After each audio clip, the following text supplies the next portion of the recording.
हम विभा भोजपुरिया रउआ सबन के एगो हम छठी मैया के गीत सुनावत बानी। छठी मैया के चरणों में प्रणाम। सब लोग के हम कहतानी कि हमरा तरफ से चैनल के में स्वागत बा। रउरा बहिन के चैनल में सब हमार भाई बहिन जितना भी बा लोग सब लोग के स्वागत बा। हमरा तरफ से प्रणाम। अब हम छठी मैया के एगो गीत रउआ लोग के सुनावतानी। हमार गीत के रउआ लोग सपोर्ट करम।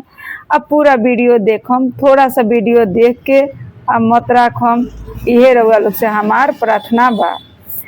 छठी मैया आइली आंगनवा में, चमके अंगना हमार।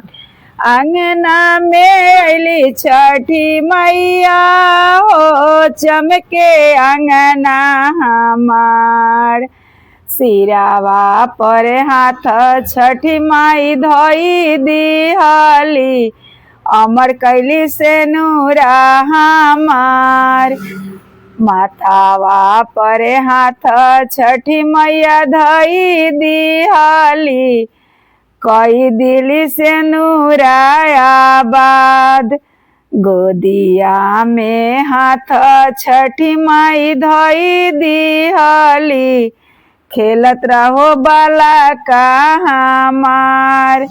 गोदिया में हाथ छठी मैया धोई दिहली, जुगे जुगे जियस बाला का हमार। अचारा में छठी मैया हाथ धोई दिहली, भरी दिली खुशी आया पार। अचारा में हाथ छठी मैया धोई दिहली, भरी दिली खुशी आया पार। काचही बांस के दौरवा हो, दौरा फल फूल बहुत। काचही बांस के दौरवा हो, में फल फूल बहुत।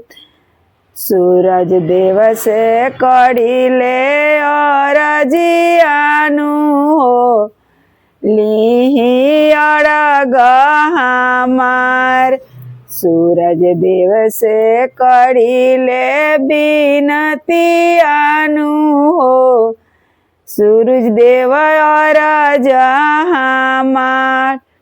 पूरा साना सारा भरल पूरल राखिनु हो, भर दी खुशी आया पार।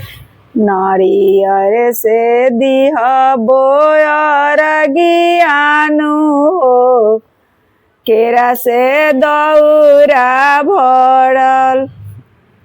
सेउआ से दिह बोयर गियानु हो, में फल फूल बहुत। ठेकुआ से दिह बोयर गियानु हो, सूरज देवा होखिन सहाय। ठेकुआ से दिह बोयर गियानु हो, सूरज मला होखिन सहाय।